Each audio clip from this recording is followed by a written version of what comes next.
straight from the mayor's mouth, with Matthew Dickerson from Dubbo Regional Council. Hello everyone and welcome to Straight from the Mayor's Mouth. Hello there, Matt, how are you? I can hardly hear at the moment, it's a bit noisy where I am. Where are you, my friend? Well, it's one of those interesting things that you see lots of regional locations have lots of different interesting events. Yes. And when we have regional cities New South Wales meetings, we've got 15 councils that are on that, I often talk to the various mayors around the table and the general managers and CEOs. And so we've got a lot to learn from each other in what we do. And I love to see us getting involved with other council areas because not everyone's got everything perfect. You've got lots of things you can learn from other places. So if you've got events on or if you've had things happen to you, so for example, we had all the regional city mayors and GMs invited up to Tweed Heads and to Lismore to have a look at how they're going from their flood recovery. Yes, I remember those discussions, yes. So that was an interesting process to learn and to see how other people are going through different things. And I think there's some really good events that we've got on in New South Wales. So can we learn from those? So, for example, at the beginning of this year, I went up to Tamworth to have a look at the Country Music Festival, sat down with the mayor there and went through and just learned about some of the things, went through and talked to various shopkeepers that were in the main street had been closed off, just to see what you can learn from that. How can we do things better in Dubbo, for example? And, of course, today you've got the Bathurst races. I was going to say the only major event happening right now in our region, of course, will be down in Bathurst. So you're heading off to the car races there today. Well, I'm there as we speak. Of course you are. That's exactly right. As people listen to this podcast, you'll be sitting down there somewhere around Conrod Strait or Pitt Lane or somewhere, are you? Well, there's a new mayor of Bathurst, so it was good to get an invite from the new mayor there to come across to the races. And again, it's one of those things that it's building relationships. I haven't met the new mayor yet. Well, by the time people listen to this, I will have met the new mayor. Yes. But it's good to build those relationships, learn from each other, but also what a major event. This is the 60th year of Mount Panorama of the Bathurst races. Ever been there before or is this the first time? No, I did. I used to go there a little bit as a kid. Yes. And when I say kid, as a young adult, I do enjoy my car racing. I used to race motorbikes as a kid, used to race go-karts. So I enjoy that type of racing and it's good to go and look at that. But it's also good just to see how involved they are running that event. Where does council fit in with that event? It's a council-owned facility. Do they just rent it out to supercars for the weekend? How does all that work? And again, then what can I apply back to Dubbo? I don't know what other mayors will be there. I don't know what other mayors the mayor has invited across to there. But again, you'll always learn something that you can apply back in this environment. Well, particularly something like this, which is such a major event. Like this is huge. This goes around the world, this type of racing. So it does. And you see people being interviewed and you see some of the legends of the sport, the Craig Lowndes. Obviously, we don't see Peter Brock interviewed anymore, unfortunately, but you see the Craig Lowndes or the Mark Scaife, some of those that are interviewed, and they just keep talking about Bathurst, that. In fact, in particular, some of the Victorians say Bathurst still. They don't get the pronunciation right. But maybe those Mexicans, they never get it right. Well, they don't, but it seems like that almost an American thing where you pronounce every syllable, a bit like Melbourne. That's right. You sound it all out phonetically, that's it. Yeah. Whereas if you spelt Melbourne the way we say it in Australia, it would be MLBN, I reckon. Melbourne. That's about how we say it. The abridged form of everything we say. And Bathurst is a bit the same. I don't think we really pronounce the U and the R. It's just Bathurst. Bathurst and sort of bring it in. But you see some of these legends who go there once a year and they say Bathurst. But it's a great event and it does put Bathurst on the map. Absolutely. There's no doubt about it. So if you've got an event like that, how can we learn from that? I don't think we need to go and create an event the same, but what can we do to take advantage of that? How can we do things in Dubbo that learn from other locations? And again, it's a lot of money that they put into that, keeping that track in good condition. It's just a road normally, but it's the best maintained road in Bathurst LGR, I'm sure. Absolutely. Look, it's going to be actually wonderful, I'm sure, there today for you, Matt. Have a great time down there and enjoy it all. And, come back with some great ideas and see what we can apply here in Dubbo. I'll tell you next week what I got out of it, or whether it was just a nice day to sit there and have a chat to a few other mayors. Yeah.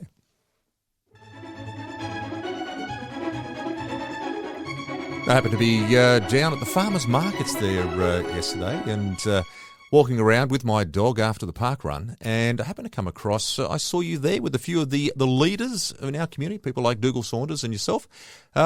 Community Leaders Breakfast. That's normally sort of the moment where you guys get together. Was this a Community Leaders Breakfast moment for you? It was indeed, and we tried to change it around. So this is a concept that happens nowhere else in the nation.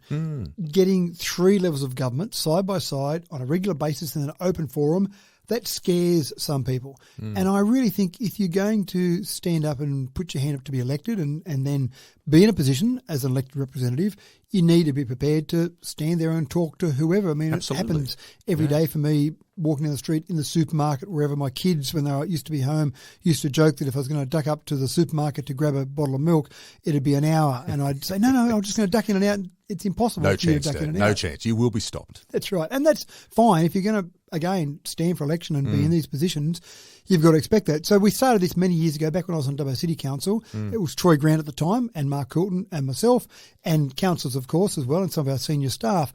And we would plan them in different locations. So Victoria Park, we've had them, for example. The Rotunda, we had a fair few there. We've even done them in Wellington.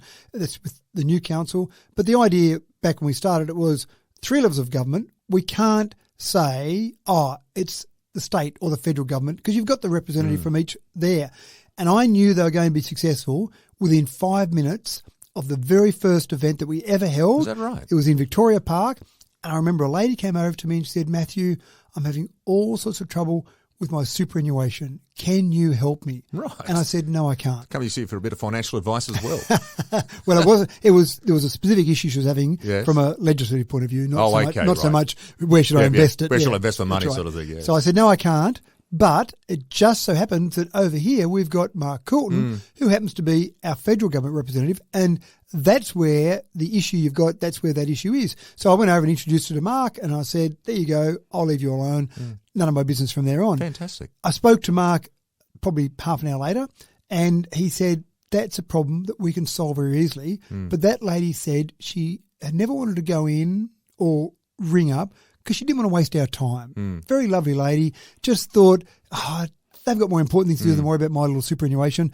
And she was probably a little bit intimidated at the idea of you walk into the office, whether it be council or state government or federal, you're walking in and then everyone looks at you and, I've got this little problem I've got to deal with here. So that obviously, to me, is something as well that you put yourselves in an open forum. And Mark, I got some feedback from Mark a few weeks after that. He said, yep, that problem's all solved now. That's an issue that woman has had sitting in the background for a long time, years. And now, just by having that open forum, she's got the problem solved. She could have had it solved regardless, but she felt comfortable going through that process. I went, this is going to work. Do you think that's the main aim of the community forum, is to give people that access to you guys in a very informal setting, so therefore it should be feeling more relaxed that they can come up and have a bit of a chat to you? All of that. So having that ability to talk to people in that informal setting, definitely. But having the 3 levels side by side as well means that you can't fob it off. Because, and there are things that may not be your level of responsibility, and someone might think, you're just saying that. But if I take Saturday morning, for example, the first woman that came and talked to me was a woman who was involved in a community organisation, but they received some of their money from NDIS. Now, that was a tricky one because council owns the facility that we leased to them with at a very low rent, a peppercorn-style rent. But most of their funding they get from their clients is through NDIS. So I said, well, this is interesting. Let's grab Mark. And it sounds like a joint conversation here because you still need the facilities that council is giving you, but you need the income from the federal government through NDIS. And it actually turned out that she also receives a little bit of money for that organisation from the state government. So it was perfect. 3 of us there side by side. We can have that bit of a conversation. So we got to a point where there was a bit of direction to go from that perspective. There was another one where a gentleman came and talked to me, and it was really a rail issue that can be solved pretty easily. What he wanted was a pretty simple thing to solve, but he didn't know where to go. And there's a building that's happening at the moment related to state government, but it's here in Dubbo, so he didn't know whether he should talk to me or what he should. Anyway, so we had that conversation. Great, this is a perfect thing we should be talking to Dougal about. And I think it's not really a problem. I think that particular issue will be solved pretty easily. But the South Dubbo Bridge came up as well, which again is really about council. So I didn't need to talk to anyone else about that. It was really about council. But again, we'll probably need some funding there from state or federal. But that new South Dubbo Bridge, there was a bit of a concern about that in terms of where the traffic was going to go. Was it going to go straight up Tamworth Street? So that was a bit of a concern. There was a couple of other little things there, just little bits and pieces there. Some of the stall holders from the farmers markets wanted to know what the charging model was, how much council were charging to use that. So they haven't got as many stall holders as they used to have. Still a great market, but before COVID, you had more stall holders. Yes. Some people dropped off during COVID, and so now how do we get more people back? How can council help with that sort of thing? So all these different things, I think, just a great opportunity. And also it's good for councillors. We had a number of councillors there. councillors just to talk to our federal, our state reps, just to keep building those relationships. All of that's very important, I think. Well, it certainly sounds to me as though that a lot of the conversations were very constructive conversations and people coming forward with genuine concerns and genuine ideas and suggestions. There's been a lot of debate that we've sort of been part of, I suppose, through our podcasts in regards to issues like the drug rehab centre and things like that, which have created a lot of controversy in town, a lot of anger amongst certain sectors as well. Do you find that these moments, do you get any people coming down there, really wanting to vent and to have a discussion with you at least on some of these more major events that certainly within social media have created quite a storm around the place? Funnily enough, it always seems to be the things that are the noisiest on socials when we have these community breakfasts, which we do have them on a regular basis. We really get very few people to come and talk to us about those things that seem That's like... interesting, isn't it? It is interesting because on social media you can have lots to say or you can ask lots of questions and expect answers, but it's hard. It would be impossible for me to answer every time I see my name pop up and say you've been tagged in a post. There was just no way I would have enough hours in a day to answer all of those. So I say to people, if you need an answer, if you actually want an answer, if you're venting, go for it, vent, away you go. Yeah. But if you actually want an answer, send me an email because I make sure I deal with every email, but I can't possibly deal with every comment on every social media site. But what a great opportunity. If you've got some issues, if you have got a bit to say on social media, you've got people standing there, you can go up to them and to their face and say, hey, what about this? I mean, you can also ring myself or councillors. You can also send emails. There are other ways to communicate. But what a great opportunity to be able to go up and talk to people face to face. And there was one gentleman who came along who wasn't happy about a recent council decision.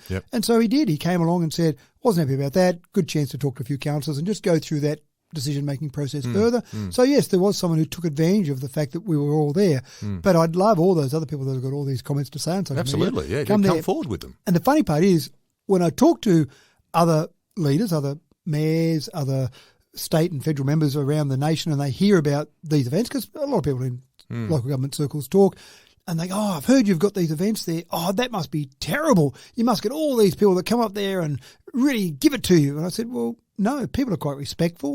People have got their issues to come forward with, but I think people that don't do it, which is everywhere else in the nation, they think that what happened on social media is going to happen in the physicality. More reflective, maybe, what real life's about. But what you're saying is, no, the real life moments like this, we get that opportunity to talk one-on-one. You're not really getting a lot of that venting that anger and frustration that applies in social media. And I would say you get more people who have a 30-second conversation that will say, oh, this happened recently. Gee, that was good. Oh, gee, I like where council's going with that. They don't need to have a big, long conversation. Just a quick comment and have a nice day, continue on. Things that are very positive. So I would say definitely the conversations that I had on Saturday morning were all positive, or in the main positive. Not all of them were. Some people had some issues they wanted to deal with. But even you talk about the alcohol and other drug facility, someone came along and they said, oh, look, I'm really unhappy that you've given that land to the state government. Why did you give that land to the state government? I went, no, haven't you heard anything that we've said? So there's still misinformation out there about that. And again, we're still waiting on a final decision from the Minister to say whether or not Spears Drive is going ahead.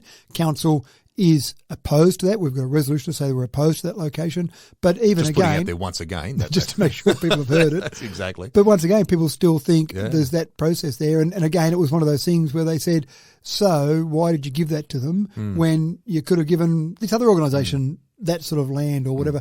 Even the interesting one was the building next door to council, the old carpet building. As you will remember, that's being leased, not yet, but being leased to the Conservatorium of Music.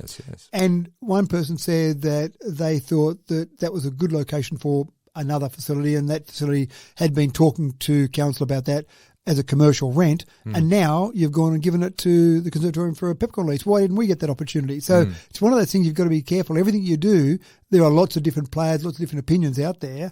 But again, I really do enjoy those meetings. We'll continue to have them. So when's the next one? Is another one coming up? We plan them in general around a sort of a time frame where it might be, say, 4 or 5 months in between.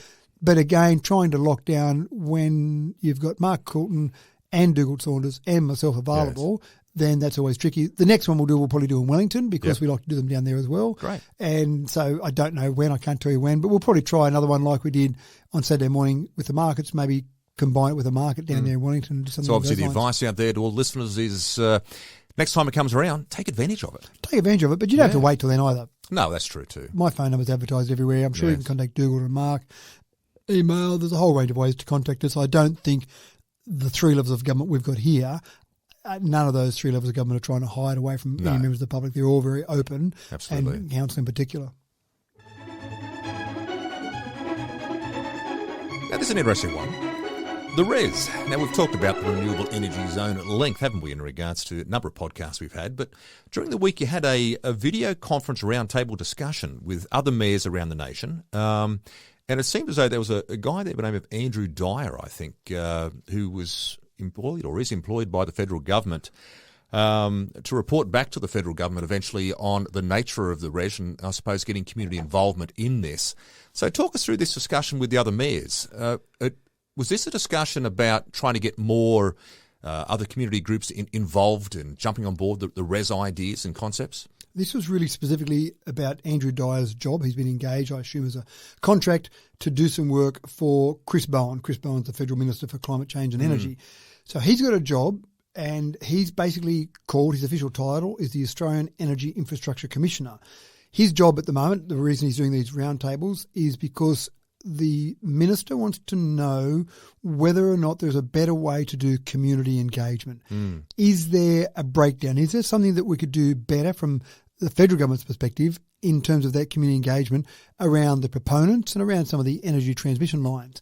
Now, that's interesting because the community engagement is often done by the individual proponents, or they might be being done by the state government in the case of EnergyCo here, for example.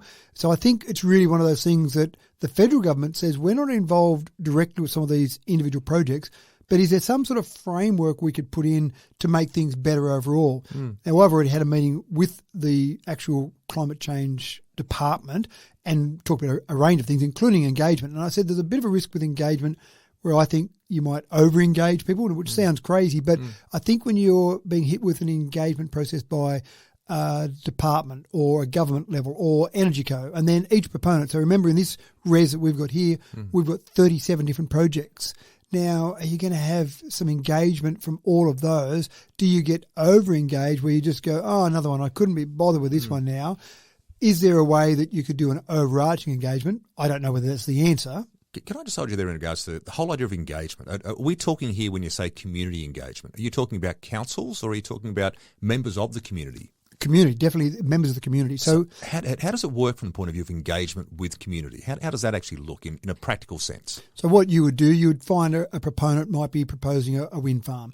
So they'd put some sort of plan map together of this wind farm, and then they'd go out to the community that's around there. So adjacent landholders, the biggest community. So take some of these ones around Wellington, for example. You might have a wind farm being proposed, and the adjacent landholders and the community in general, so the Wellington community in general, would be invited to go along to a town hall style meeting.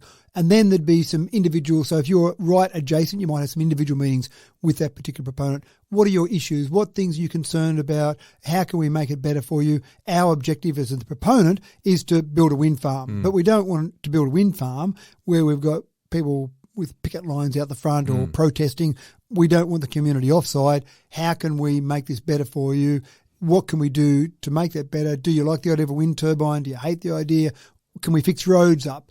Can we have some community benefit funds? All these sort of things. The government wants these projects to proceed because we've got some targets to address around climate change. So the government's got some focus there, but they don't want to get every member of the community offside in delivering all of this. So are we talking here then about the sharing of information and the communication of the information? Is that sort of really what we're talking about from the point of view of engagement? Well, there's probably two parts to that question. One is the meeting we had was really to give feedback what various mayors around the nation are seeing in community engagement. But from the community engagement process, all of these projects, when they go through their planning process, they'll have to submit information to prove that they've actually engaged with the community, had discussion with the community, taken that feedback on board. Now, this is where sometimes you might find it looks like a box-ticking exercise. Oh, part of our application needs to show we've done community engagement. Yes, we held a meeting in a hall at 5 a.m. in the middle of winter, and so we've ticked that box. Or, yes, we've done that. We've gone out to the community 3 times. We held 5 community hall meetings in different locations. We advertise this. So there's different ways you can do that engagement. Most of these applications will have to show some evidence of engagement, but the really good proponents, they don't do it as a box-ticking exercise. They do it because they want the community on side, and they also know the community might have good ideas. So if I'm looking at this situation now, getting back to the meeting, so you've got here mayors from across Australia. Here in New South Wales, this Western Renewable Energy Zone, the Iran, or whatever we refer to it as, out this way.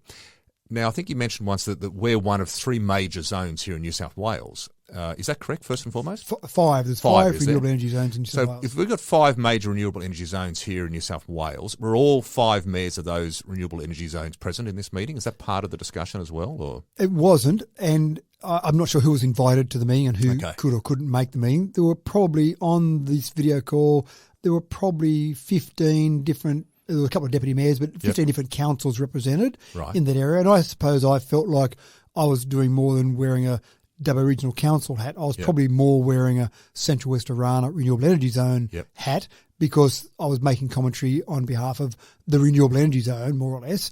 And so it was really that process about how's that community engagement going. And there was different feedback from different places across the nation. So that was all very helpful, I'm sure, to Andrew Dyer. But I learned 2 things from it, which I found fascinating. You never know what you're going to learn from things, and never know what feedback you can put in to help that process. One of the things I learned from the process was that I know we've got a bit of a plan, a bit of a sneaky plan that we don't want to talk too many people about, but to be a bit of a green hydrogen hub. We've already got some land that's been allocated for that. We took this last week, I think. And that's progressing there. We'll have lots of green renewable power, so that's fantastic. So that's fantastic. But then as I heard each mayor giving an intro to their particular area and how they were involved from a renewable energy perspective, I learned that everyone else thinks they're going to be the green energy. Is that right? Okay, so we're all in the same boat. Okay. I didn't mention that then. I went, well, that's going to be no good. We'll just have to go and do it secretly and generate that. Now, the bottom line from that is that we will probably have lots of places producing green hydrogen, and that's okay. I don't know that anyone will be able to claim they are definitely the hub for all of that activity. Sounds like a few hubs around the place. Apparently, that's right. Yeah. So the second thing I learned from it was just the differences amongst the different states. Now, I'm in New South Wales, so I've got a better understanding of how things work in New South Wales in relation to council for a start, being controlled by the state government, but also things that happen at a state government planning level. We've talked about it before. There's a bit of a frustration across the state and from other people I've spoken with. When you go to a solar farm, there's no compulsion to see any planning agreement in place. So you very rarely get any money out of a solar farm, and the council is not involved in the approvals process, so you really get very little for the council. You might see some employment in the general community, and that's about it. When it comes to wind farms, again, councils aren't the consent authority, so we don't see anything from that perspective. But we see a planning agreement in place typically with wind farms, and again, there is some sort of financial compensation, almost like in that for the community. That's right. Absolutely. So you're getting some money going in the community, you're getting some money on roads, etc. We've talked about our framework, which is our 1.5% of the investment value for that particular project over the life of the project. That's where we've gone. I'd love to see more consistency around that, which I did talk about on this video conference. But then I heard from some people in Queensland, and they were saying, gee, solar farms are much better because council gets to do more on that, more on the consent side of that, and we get some more money out of that. But wind farms, gee, they're no good. So that's the opposite. The exact opposite. Wow. And I just assumed, and it's dangerous when you assume. That's right. A person we know and love, Pop Fay, used to say you assume you make an ass of you and me. That's right, yes. And so I'm thinking, that's the opposite. What's the go with that? So quizzed a bit further on that, and here I am saying to Andrew Dyer, sorry, I know it's your meeting here, but gee, I'm interested to hear more about that from the Queensland perspective. Let's go back a step. And again, the Queensland government does things differently to the New South Wales government. That makes sense. But there's different levels, different thresholds for consent, and they've got different processes in place for some of those planning agreements. So that's where really the feedback, I know it was a little bit outside the scope of what Andrew was looking for, but one of the bits of feedback was not so much around engagement, it was around consistency. Gee, it'd be nice if any proponent wanting to put in a wind farm or a solar farm or a battery for that matter in this nation knew that there were some standard parameters. There might be some fine tuning, but some standard parameters around that. This gets back to one of the things we talked about quite a while ago in regards to the role of the federal government in all of this is, I think you've just highlighted perfectly in regards to creating a governing authority that can oversee all of these developments around the place, but as you say, get some consistency across the board on how these developments are going to run and what type of financial compensation should be put back into the communities. This should be a federal government idea, I'd suggest, that not leaving it up to simply to state governments or local groups to actually have to govern all of this and to sort this out, but to actually have a federal governing body that does this. Is that part of what Andrew Dye is trying to get as part of his feedback? Well, I don't think he was looking for that feedback, but he got that feedback anyway. That's pretty loud and clear, I'd suggest, yeah. One of the things that's interesting, though, is that it's almost a bit embarrassing that a policy that we've put together at Dubbo Regional Council for our framework, the 1.5% that I've talked about, the fact that we've sent that off to a state government and we've said this would be something that we think would be good to have as a standard process, fine-tune it if you like, but just something like this. We've also sent a copy of that off to the federal government when I met with the department previously. And here we are, one little council, and we're telling the state and the federal governments how it could/should be done to be a standard framework for all of these projects. So we've talked about it before. How does the federal government fit into this? A range of questions around that. But maybe this is the way to say, let's standardise this process. Absolutely. You don't want to have happen a situation where someone says, oh, no, that new solar, wind, whatever, don't do it in Queensland because they've got these rules in place. Go down to New South Wales, they've got different rules in place. And you can see how private enterprises would start to think like that. Absolutely. Why wouldn't you? If someone says you've got better conditions in one place than another. Absolutely. You'd absolutely go to there, or you'd look to go to there at least. So anyway, it was an interesting meeting. Hopefully there's lots of good information that Andrew will go back. He's got to have that report back to Chris Bowen by December this year. Okay. Again, that'll be focused on community engagement. There's a lot of work to happen in this space and not a lot of time to make it happen. So it's a pretty interesting space to be in. Absolutely. Now, during the week there, speaking of point of view of ministers and governments and all those type of things, Steph Cooke. Now, Steph Cooke's the Shadow Minister for Water. An important portfolio, particularly with the impending possibility of another drought coming this way. She came to Dubbo during the week and you had a chance to catch up with her. Now, of course, she's not actually in government now. She's sitting on the other side of the desk right now. But what role would Steph Cooke play in regards to assisting Dubbo in regards to water management and how all that stuff works? Well, you never know. And this is one of the things. Sure, you want to meet with ministers. You want to meet with people in government. You want to meet with the bureaucrats who are actually making some of these things happen. And you want to meet with everyone in government, everyone in Parliament, including people that are in shadow portfolios.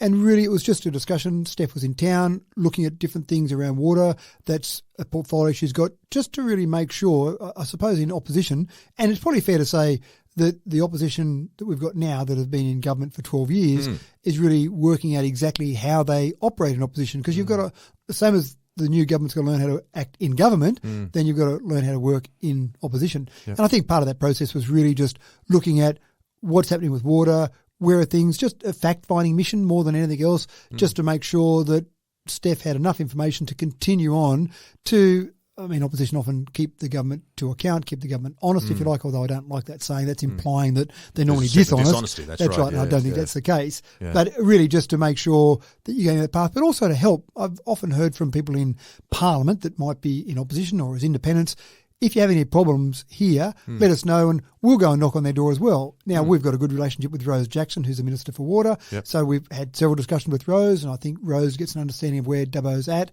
But if there was any issue there, we weren't getting any cut through, then having someone like the Shadow Minister to be able to knock on the door of the Minister as well and say, there's some issues in Dubbo, can you help out? What's happening there?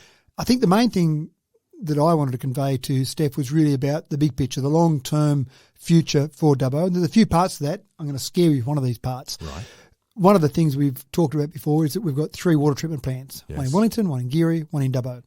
As we go down the track, and we're not due for an urgent upgrade for any of those at the moment, but as we go down the track, are we better off for this LGA to have one water treatment plant and all the costs associated with running one and building that at the size and capacity that would be needed and then pipe the water to the other communities that you've got on that? Now, that's a possibility at some stage down the track.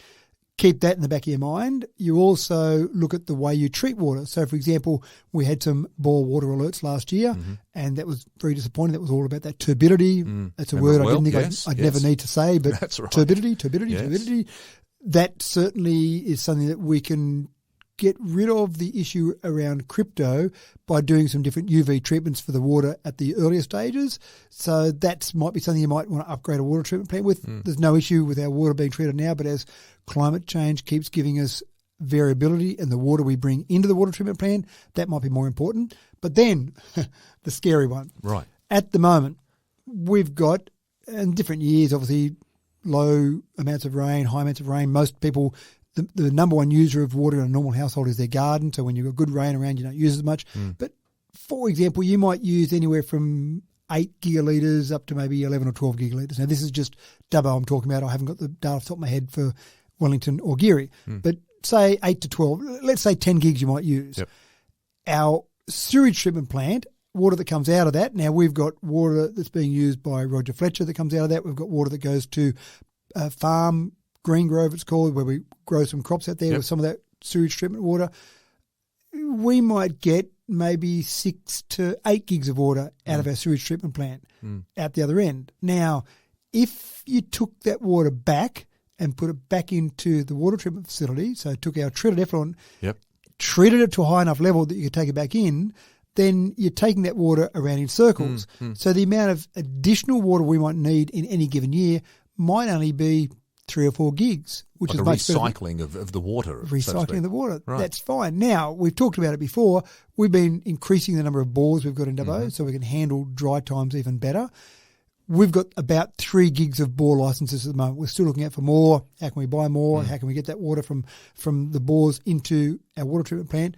Now, if we took the water from the sewage treatment plant and took it back around, we might only need 3 or 4 gigs. So the 3 gigs we've got now for licenses from bores, in times when it's very dry, when the river, we might not be able to take water out of the river, that might be enough for us to get by. So we'd have no water restrictions in a very dry year because we're taking water from the sewage treatment plant and it's going around in circles. Is there anywhere else in Australia that's doing that right now, or is this sort of one of these new creative ideas, or is it actually generally happening somewhere? It's happening somewhere. It's happening. I can't name any place in Australia. It probably is happening in Australia. Certainly overseas, people do take treated effluent and treat it to a level that you can take it back in. And the expression is drink your own poo. Now, there's obviously a lot that goes between when it comes out one end. That's exactly right. And when you look at the water in our settling ponds at the sewage treatment plant, it looks pretty reasonable. I wouldn't drink it, but it looks pretty reasonable.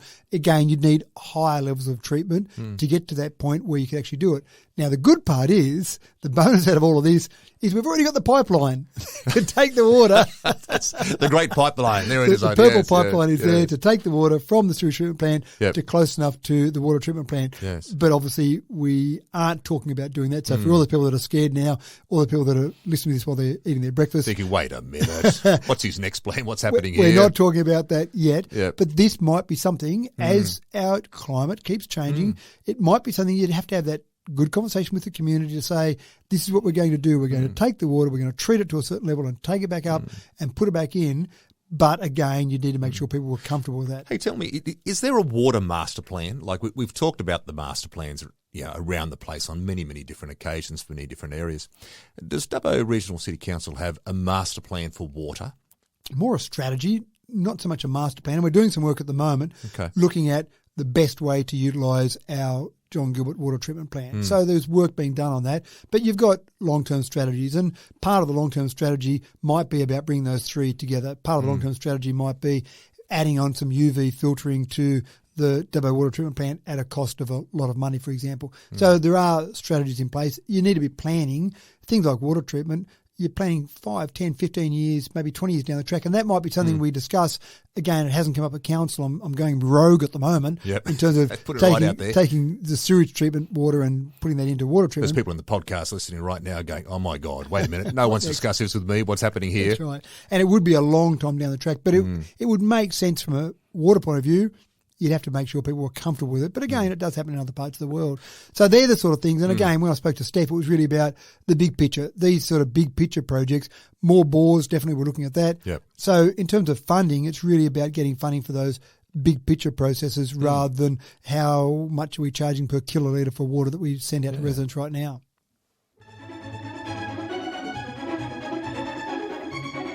Interrelate. Now, they're a fabulous group here in town, and they had an open day during the week. I'll let you sort of explain to the listeners Interrelate and the role that they play in the community and how the open day went during the week, because you obviously attended it. One of the great privileges I have as the mayor is I get to go to lots of things, but also learn about lots of organisations. Now, Interrelate is an organisation that provides an absolutely essential service to Dubbo and the region, and they're more than just based in Dubbo, but I was obviously focused on the Dubbo office.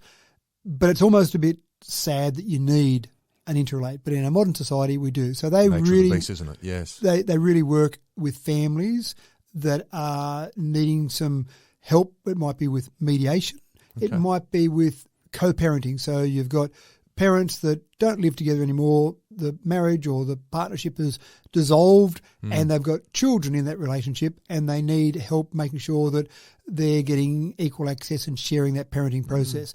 You've got counselling services. You've got the redress scheme. You've got people who help with the redress scheme. So if you've got something where something might have happened to you when you were at school in an institution 40 years ago and you've heard about this redress scheme, but you don't really know how you go about it, and I'm a bit nervous and I'm a bit embarrassed about it, which you shouldn't be, but people do have these emotions, then having someone to help you through that process. So they've got a dedicated redress scheme officer, for example. So lots of these services that are involving around families, around counselling, there's probably 25 staff there at the Interrelate offices here in Dubbo.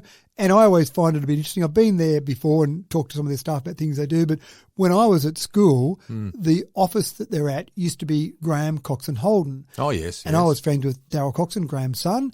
And that was a car yard. And out the back where all these offices are now, that used to be all their workshops. So there was a bunch of mechanics out there and lots of grease and oil out there, and now I walk out there and it's beautiful pristine offices there, so it looks very different these days. That's it. Very different these days. So was the open day just an opportunity to wander through and to have a chat to the social workers and the counsellors who are there and about what their operations entail? All of that. I think it was just an opportunity because many people who haven't had the need for those services wouldn't know that those services exist in Dubbo. There's lots of things that it's a big community, lots of things we don't know here in our community, and an opportunity for that, but also an opportunity, I think, for the CEO who came out from Sydney to sit there and talk to some of the people that use their services, some of the staff. So just a good day to discuss a whole range of things.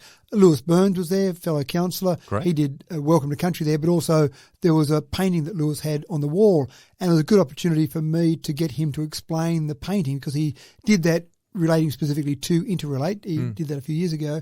And so some of the staff there talked about the painting had some meaning, and they had a pretty good idea of the meaning, but I got Lewis to explain it to me as well about families together and the painting. As you look through that painting, you'll see the families come apart and then it's not really working, coming apart. So then Interrelate brings them back together. And then it's got a different environment where the families are together, but not quite together, but the children of that family are looked after. So it was quite a nice day. But again, I find it a little bit sad, and maybe I'm a bit old-fashioned, but a little bit sad that we need those services. Wouldn't it be wonderful? Everyone just got on together and it was all very nice and all wonderful, but that's not the world we live in. It's the perfect utopian society would be great, but unfortunately it's not the reality. No. Community battery. Now, this was an interesting discussion we had, going back a few podcasts ago, in regards to this whole notion of a community battery.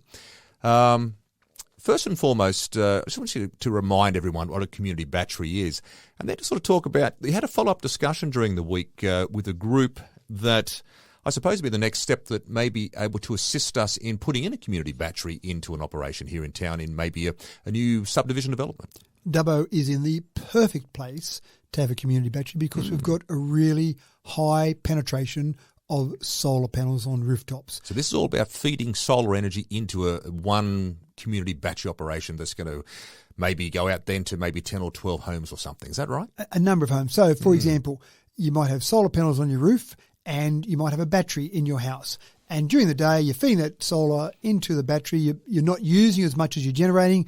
Then it gets nighttime, sun isn't shining, so you can use that power from the battery. But that's one household. And I might be a heavy user during the day, or I might be away during the day. And so I'm really getting just whatever my individual situation is with my solar panels and whatever battery I put in, and I might use a lot more at night time than I generate during the day, but my battery would have to be too big just for my usage. Then I might find that my neighbour, he's away at the moment, he's away for 2 weeks, and all that solar he's generating, well, no one's using it. That's right. Or his battery is going to the battery's full and it's not being used. Yeah. So the idea of a community battery is to take the individual household situation with some solar panels and some individual batteries that people could put in and taking that and spreading that risk across a slightly large area. Now, you say 10 or 12 households. That was one of the things I was keen to find out. How many households? Is it 10 or 12? Is it 100? Is it 500? How many households make sense for a community battery? Say? Well, they didn't give me an answer. But this came apart from a congress that I was at recently, and there was a presentation on community batteries, and from that I grabbed a business card, had a contact, followed that up.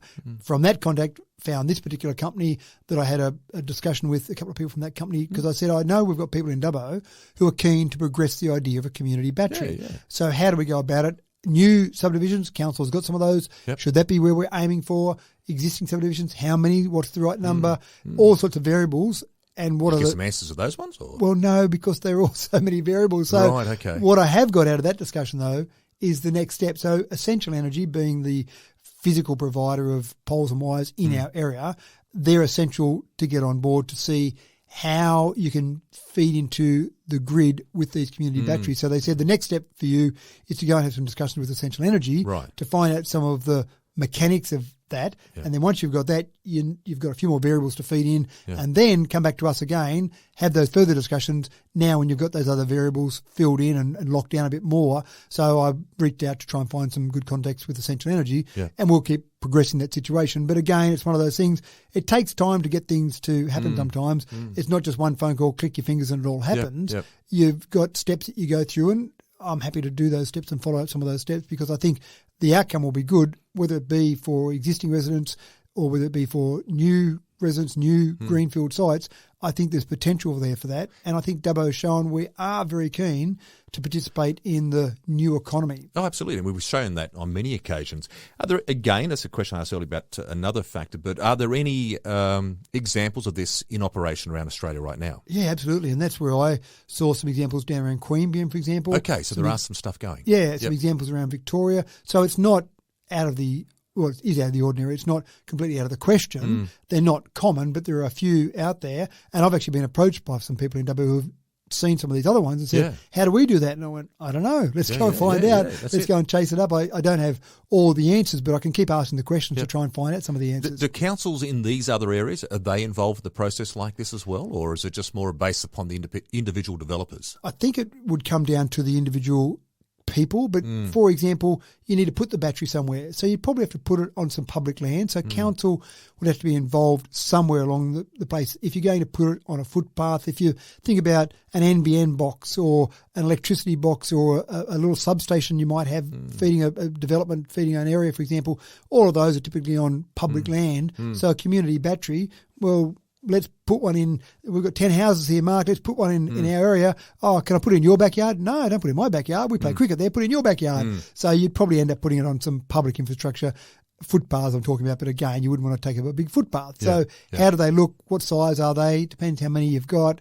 There's lots of variables around that. So council would probably be involved in a little bit, but normally that battery would be paid for typically by the residents who want it, and they're getting the benefits from it as well in terms of cheaper electricity, or paying that electricity, selling that electricity back to a provider that's in the battery. So there's a range of variables there, and I think there's some government grants at high levels as well for those type of things. Well, it's a fascinating concept, and I think definitely here there would be people in town that would be really ready to sort of engage in it as well, I'd suggest.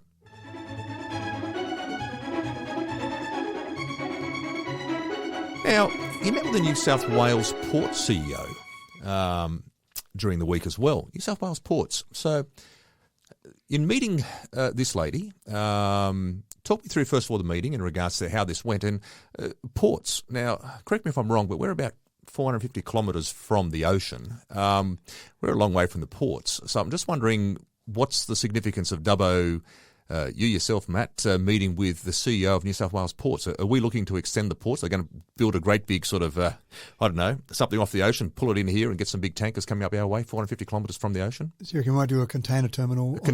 Somewhere out here? Is that our plan? Is that a long-term goal? It's an interesting plan. It's ambitious. I like your ambition. Mm-hmm. Yeah. Well, I like to think big. I'm just not sure of the costing of that.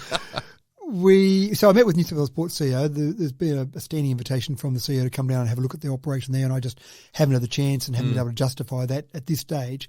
But she happened to be in Dubbo and was going through talking to some of the clients that use New South Wales Ports, and this is the privatisation of Botany and Kembla. Now, there's some other assets they own as well, but they'd be the main two assets. So they used to be government owned. You'll remember that there were some privatisation processes that occurred, and so they sold those two ports off in particular for a 99-year lease. So you typically don't, when you privatise things like that, same with poles and wires, you typically don't sell it outright. You sell a 99-year lease for it, which is a long enough time frame that a company can say, yes, we'll pay a lot of money for that and we'll invest in that because we think we can make money over a 99-year period.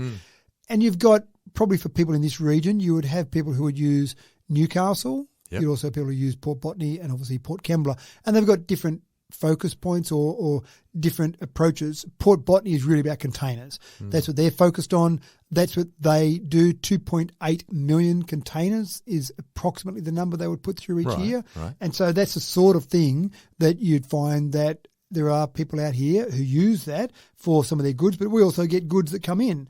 Obviously, there are lots of goods imported in this nation. Unfortunately, we don't do a lot of manufacturing anymore. So a lot of that would be come in. One thing I found fascinating, and you're always learning things and always seeing how you can adapt that, of all the containers that come in, the containers have obviously got to go out again. So a ship brings in a container, they don't just dump that in landfill, they take it back out again. Yep. We would prefer to fill those containers with things that we're selling to the rest of the world. We only have a 40% fill rate for containers that go back out. So for every 100 containers that come in full of product, 40 containers go back out full of product, 60 containers go out empty. Is that right? Okay. So the imports are strong, the exports not so strong. Correct. And the companies, the shipping companies would prefer there were goods on there because they can charge more for that. Yeah. I'm sure New South Wales Ports would prefer they were full as well because probably there's a different charging regime there.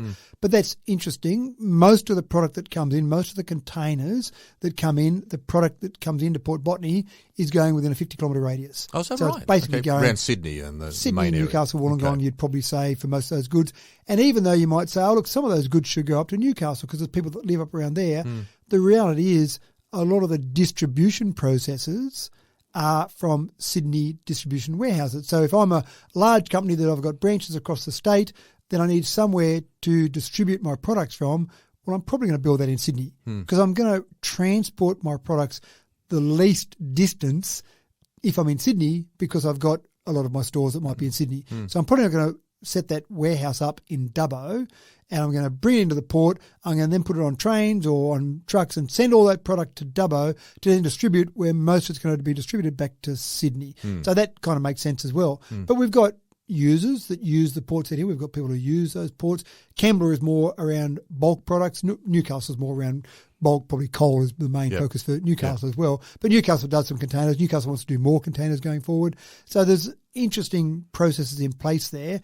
But where we can help for some of that is in helping the transport connections and I suppose lending our voice to that. So, for example, getting product down to Botany or even to Port Kembla, you would prefer to do that on rail. Rail is a more efficient method to use, but often it goes via truck. So if we can lobby the government in conjunction with New South Wales Ports to say, please spend some more money on some rail connections. Okay. What other things can you do? Or it might even be some road upgrades, for example. How important are these ports going to be with our renewable energy zone, for example? Now, we think a lot of our products that will come in via Newcastle. And I'm talking about large wind turbines, even the large towers that come in. They may come in via Newcastle. But even having said that, some of those roads, the Golden Highway, may not be able to handle some of these long particular pieces, long blades, long turbines, for example. Are they going to come in via Kembla? Well, coming via Kembla, you've then got to get it from there up over the mountains out here. Yes. That's a bit tricky as well, some of the roads there. Would it go on rail? Fantastic, but some of the bridges or some of the tunnels you go in maybe aren't good enough to be able to handle those long particular items that you've got to bring in. So there's a whole range of different challenges there. We've even talked to one particular company where we've encouraged them, it will be their decision ultimately, but we've encouraged them to set up a manufacturing process out here in Dubbo. So rather than manufacture some of these large towers and then transport the whole tower, then do the manufacturing out here in Dubbo. So you might bring in large bulk supplies of the metal, and then when you actually put it together out here, manufacturing it out here, and so you're getting over the mountains in a much easier format, and then do the manufacturing when you might be going up and down. So whether it be up as far as Armidale or down south, for example, then you can do all that from something that's manufactured out here, and that's easier to go up and down the Newell Highway, for example. So Tom, is this all part then the main reason why you met with this CEO? It was from the point of view of to build a relationship and to almost like form a common united bond between the two of you in regards to, assisting in road development, increasing rail capacity, and looking towards future planning. Is that the type of main reason why you decided to meet? Well, I met with the CEO because she asked, and I don't say no. Yeah, so anyone that part of it as well, I'd say. That's right. Anyone that wants to meet with me, I'll say, yes, sure, happy to have a meeting. I think what does Dubbo get out of this? What does New South Wales Ports get out of this? I think from New South Wales Ports' perspective, then it's really about just letting people in regional areas understand the importance of the ports, which we do, I think, but again, it's probably a PR exercise from their perspective. But also, if there are ways we can make sure that we've got better ways for various suppliers in this region to get their product to market and also to be able to bring it in and building some resilience or redundancy in those networks. So if you do get something that happens on one particular link that might take product down to Newcastle, then you've got another link that might take things down to Canberra, for example. So it's fairly important in a whole scheme of things in what we do to make sure we've got access to those ports. That's very important. So really it's about how do we continue to talk to government, lobby government, and make sure we get things that are right for all of us. Fair enough. Now, talking of master plans, one of the big ones, of course, is Regand Park down there in South Dubbo, sort of that area sort of coming across from South Dubbo into the city area. Now, looks like last Thursday night you had a bit of a walkthrough during the night time to sort of show, I suppose, residents and anyone else around the place to have a look and sort of see potentially where this whole area is going to be developed. Well, you're spot on. And one of the things with the master plan that's interesting is that you do master plans. Now, and I'll be technical here, we've got the Macquarie River North Precinct Master Plan, and we've got the Macquarie River South Precinct Master Plan. Yes. We don't have a Regand Park Master Plan. Oh, okay. I'm being very pedantic there and very harsh, and I apologise for that. But so is this the Macquarie River South area? Is that the area correct. which is referred to as the Regand Park? That's right. And most people do call it the Regand Park Master Plan, and that's fine. But it's about more than just that Regand Park area. But that was the area that you may vaguely remember caused a little bit of controversy. Vaguely? All sorts of accusations. Smashed into our head, didn't it? of conspiracies and different things with sporting clubs and all sorts of things. What, and now I think people can see that actually it was a really good, open, transparent process, and we've got a good master plan there now. One of the things that's interesting with a master plan is you get the master plan and then you say, great, now let's look for opportunities to get some funding to realise some parts of that master plan. And we've got some funding, a little bit of funding to do that, which is an interesting process. This caused a bit of controversy as well. The state government announced that during the election campaign there were various proposals or projects that candidates could put forward for their particular area that they were standing for election. So you've got 93 electorates across the state, and I think they were given approximately $400,000 each to say, where they wanted to allocate that. Right. Yeah. And so it was an interesting process. We as in council were told, here's a project that was put forward by the candidate, the state member candidate for the election in March this year. And so can you put an application in for that, please? And we said, $400,000, we've got lots of things. We should take that through council to see what the priority is. And they went, no, it doesn't work like that. Works like this. Yes. The candidate nominated something to spend $400,000 on, and that's what you can put an application in for. Oh, really? So it's come from that side of things. Okay. Yeah, or not. Or don't put it in. Oh, right. And so when they came up at a council meeting, there was a little bit of discussion, and I know some of the media jumped on it saying this was an example of poor process, pork barrelling, whatever you want to call it. And it was an interesting process. We'll take the money. There's no doubt about Happy that. days. If the money's being offered, council staff have put the application. What's the old line? Never look a gift horse. There Never it is. Gift horse. That's right. So the project that was put forward by the the candidate here in the Dubbo electorate was for a picnic area on the Regand Park part of this whole master plan, and doing it down near the weir, near the South Dubbo weir. Yep. And so there's the money for that. So we don't really have an opportunity to do anything else except that, and also some planting, some tree plantings as well. So we actually said to the community, and we did 2 of these, basically a walkthrough just to give people a bit of an update how the master plan will look in its physical. It's all well and good to look at the plans, but how it looked physically, and then around to this picnic area there. So they had a little bit of an area mowed where a road will go down. Yep. Some residents came down from Regand Park just to have a look at how that will sit in relation to their houses along there, and just that will flow around, and here's where the picnic area will be. So to help people visualise a little bit what the plan is for that area. Is it going to be football fields or parkland, or sort of throw that out there?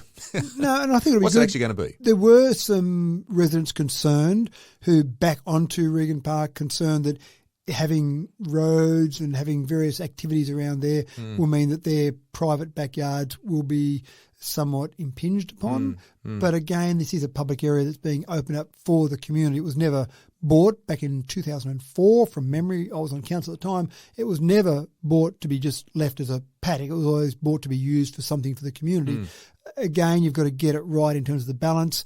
How much activity there? How much do we basically see into people's backyards there? What plantings can you have there? That's all big picture stuff. It's not going to be used very much yet, because even when this picnic area goes in, people will still access that via the existing crushed granite pathway that's in place there. It'll be some other funding sometime in the future before we'll have enough money to be able to do any other parts of this. But it was good to have residents there, hear a bit of feedback from them. Some residents said, that's fine, love the idea of it, but can you not have people here at night time? Can you have some automatic bollards that come up, or some gates or something along those lines? And all those things are possible. So it's always great to get out there, hear from people, hear from the community, and also to get councillors who have gone through this process, approved a master plan, but in amongst where we were, probably not many councillors have got out in amongst there and walked through that area. So it's good to visualise some of those areas there as well. So it's progressing. It'll progress slowly. It's a 20-year project. I don't expect this to be finished in 5 minutes. It takes time, and it also takes money over a long period of time to get this realised, but it's a good step along the path. Yeah, that's right. Now, speaking of paths and roads and things like that, Sheraton Road. Now, it appears as though the Sheraton Road, where we had that undulation, let's just say, of the road there, and which was in a pretty ordinary condition. This is sort of heading back from St John's College, going down there to Boundary Road. There was some repair work done. It looks as though the repair work's finished, from what I can gather. You might give us a bit of an update on that. And also, it also came from an earlier discussion with the principals and others as well about putting a pathway in there, which goes, of course, from the schooling-based area up there on the top of Sheraton Road all the way down to Boundary Road again. So is this all completed and ready to go? Pretty much, yeah. And How good's that? the plan was to have this done during the school holidays. From a previous meeting that we've discussed with the schools. The school holidays are coming up. Great, delay the work a little bit and do it in the school holidays. That makes it a lot easier for everyone, and that makes perfect sense. And that's a reason sometimes you have a meeting. Why are you having a meeting? I'm not sure. Let's find out at the end of the meeting if that meeting was worthwhile or not. And some meetings people would say, oh, that was a complete waste of time. But gee, it's rare for any meeting that I've been in for me to walk out and say that was a waste of time. You'll always get some information, you'll learn something, you'll be able to progress a solution forward in a different direction than you might have done previously. So there's always something you can gain out of it. We didn't go into the last meeting when we decided when to do this to say, when should we do this? We were talking about some other areas, and then it came up about school holidays coming up. Great, perfect idea.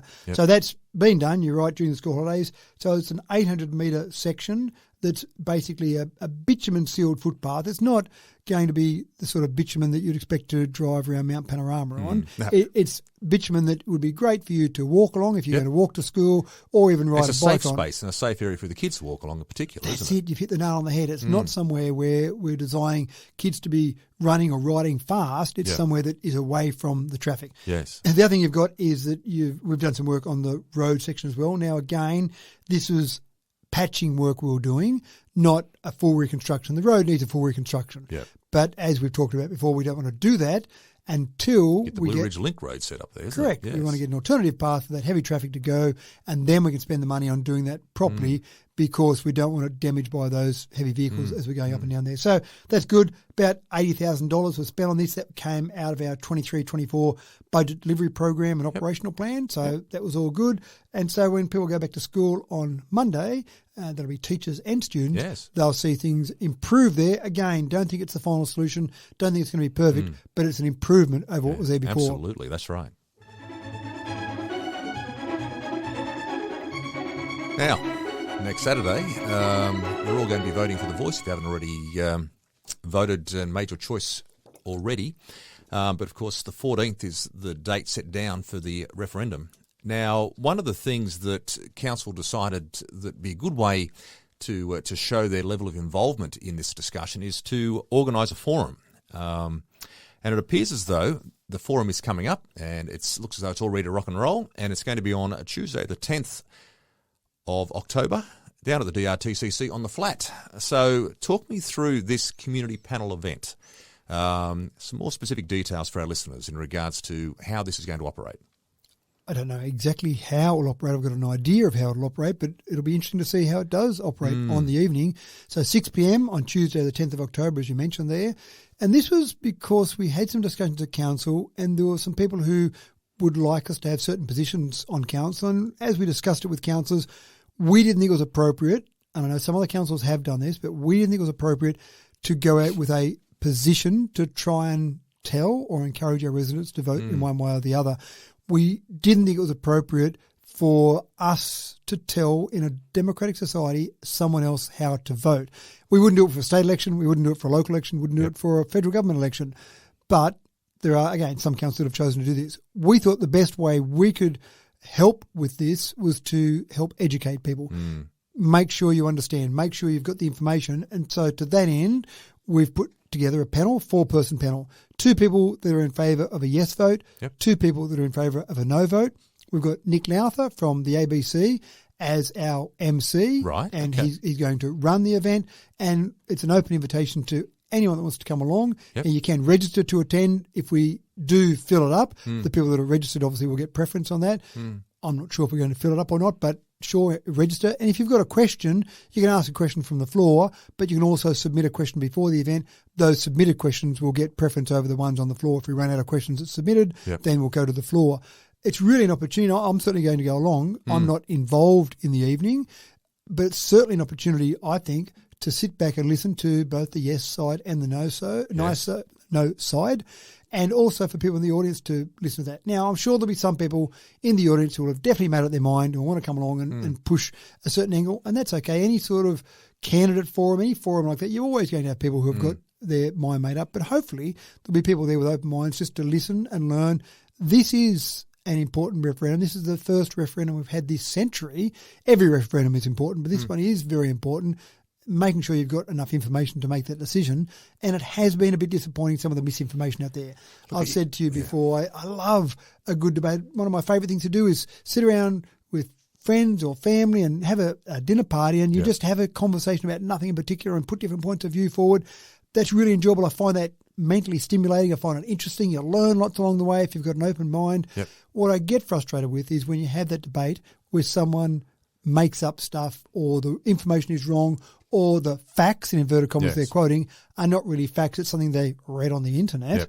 And so that's what we've seen. And we've seen more examples of it recently with just almost misinformation campaigns. Have the debate about the voice, have the debate about what it will mean for yes and no, but make it something that's actual real so we can make a proper decision. And absolutely. And just because I disagree with you doesn't mean I don't like you.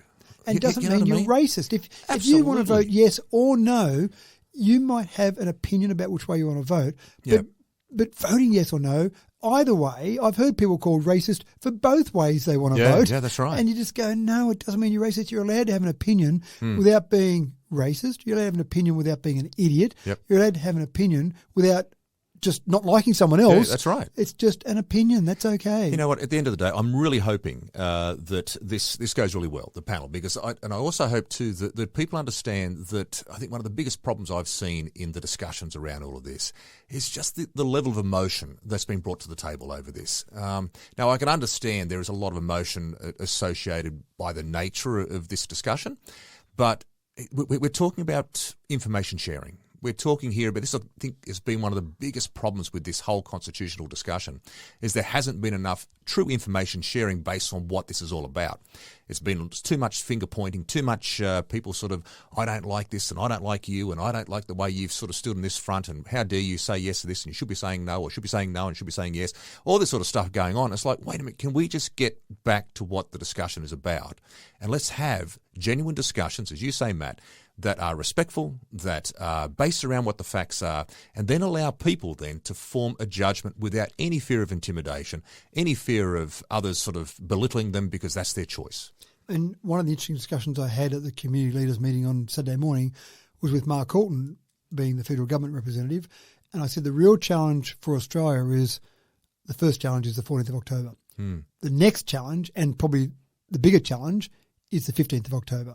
Because when the decision's made, and presumably we'll know that night, when the decision is made, then you've got people in Australia will have voted yes and some will have voted no. Yep. I can't tell you which way is going to be the majority and which way is going to come out on top, but you'll have people voting both ways. Getting Australians to come together after that, because there'll be winners and losers. There'll be people who have voted no and it ends up being a yes, or people who vote yes and it ends up being a no. So there'll be people who will be unhappy with that. Yep. How we get the community, the entire community, to keep going forward and accept that decision and then move on, that will be the real challenge, I think. So I think you're right. Absolutely. As you say, the debate and the discussion, the voting's one thing. The realisation what the outcome will be and then getting the entire Australian community to support that, that's a whole new challenge. That's the challenge. Yeah, that's right. Well, Matt, it's time now for the Limerick of the Week. So, a few little things here to talk about today. I'm interested to see which way you're going to lead today. Definitely the community leaders meeting. I mean, I know it would be easy to do it on The Voice, but maybe you'll wait till next week. That's right. Save that for next week's discussion, maybe. But I love this concept of community leaders breakfast, community leaders meeting. I just love the concept that it's not done anywhere else in the nation. It's done regularly. We put ourselves, all three levels, put ourselves out there and say, come and tell us whatever. So my Limerick is all on that. Wonderful. Here we go. Well, let's see what you got. In Dubbo, we hold quite a meet, where leaders and locals do greet. Council, state and the Fed share a forum, it's said, for community talks that are neat. Oh, well done again, mate. Well done. Well, folks, I hope you've enjoyed our discussions there today. Of course, it is the time to vote this week, so next Saturday, make sure you get out and do your voting. But until next week, you guys take care.